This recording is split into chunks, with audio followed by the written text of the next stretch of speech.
Assalamualaikum warahmatullahi wabarakatuh. Perkenalkan, nama saya Muhammad Arifia Budiman. Jabatan saya penata layanan operasional dari Dinas Lingkungan Hidup.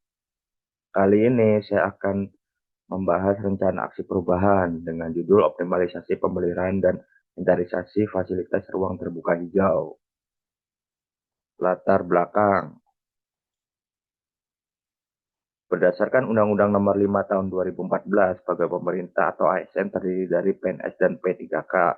P3K adalah warga negara Indonesia yang diangkat berdasarkan perjanjian kerja untuk jangka waktu tertentu untuk melaksanakan tugas pemerintahan.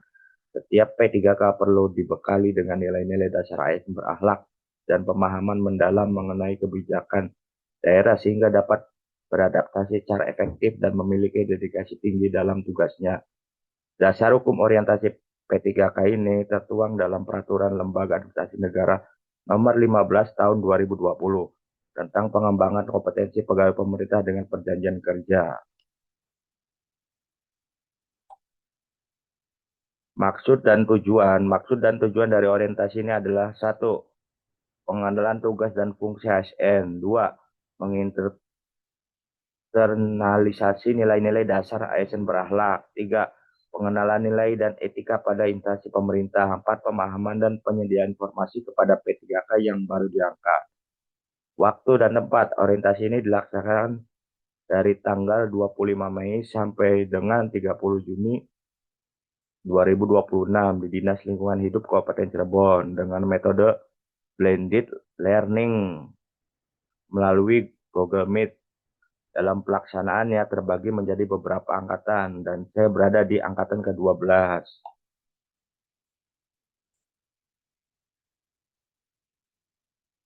Nilai dan etika pemerintah Kabupaten Cirebon. Visi misi Kabupaten Cirebon tahun 2025 sampai 2029 adalah bersih, inovatif, maju, agamis, dan aman. Untuk misi Kabupaten Cirebon adalah mewujudkan tata kelola yang bersih dan profesional. Dua, menciptakan ekosistem yang inovatif. Tiga, bangun masyarakat yang maju dan modern. Empat, perkuat toleransi beragama. Dan lima, ciptakan lingkungan yang aman dan nyaman. Dan tugas pokok dan fungsi P3K adalah satu, melaksanakan kebijakan publik yang dibuat oleh pejabat pembina kepegawaian. Dua, memberikan layanan publik yang profesional dan berkualitas. Tiga, mempererat persatuan dan kesatuan Republik Indonesia.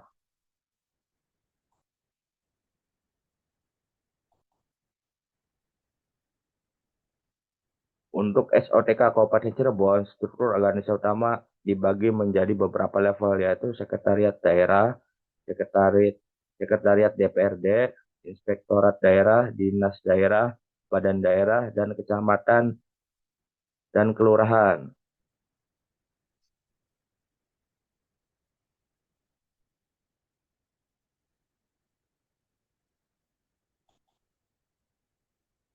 Untuk SOTK Dinas Lingkungan Hidup, seluruh organisasi DLH terdiri dari satu, Kepala Dinas, dua, Sekretaris Dinas, tiga, Bidang Tata Lingkungan, empat, Bidang Pengendalian dan Penaatan Hukum, lima, Bidang Peningkatan Kapasitas Lingkungan, enam, Bidang Kebersihan dan Pertamanan, tujuh, UPTD, dan delapan, kelompok jabatan fungsional dan jabatan pelaksana.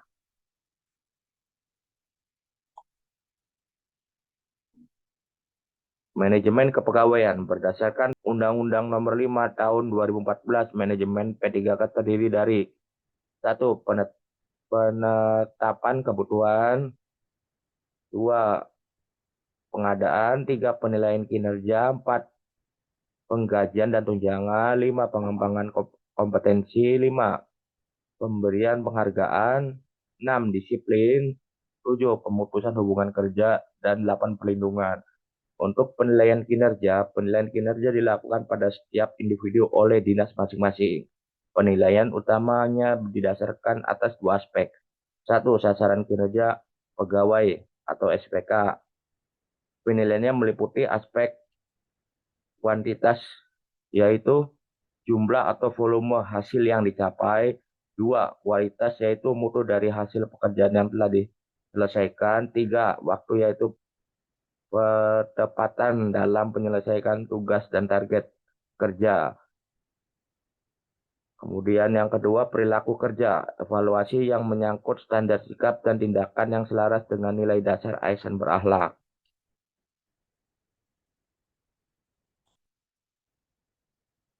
Rencana aksi P3K. Rencana aksi kali ini mengangkat judul optimalisasi pemeliharaan dan inventarisasi fasilitas ruang terbuka hijau yang berfungsi sebagai paru-paru kota dan fasilitas publik karena seringkali terjadi masalah pada pencatatan aset yang rusak atau hilang akibat kurang tertibnya administrasi.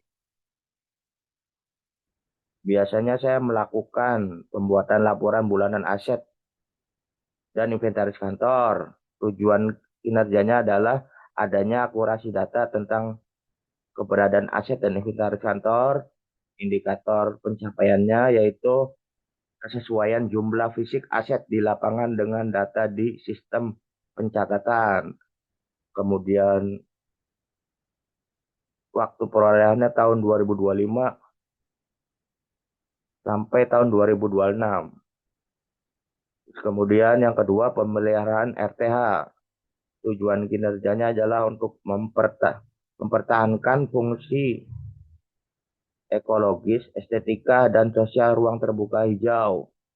Indikator pencapaiannya tercapainya fungsi ekologis atau kualitas lingkungan, estetika, keindahan visual, dan sosial interaksi warga pada ruang terbuka hijau.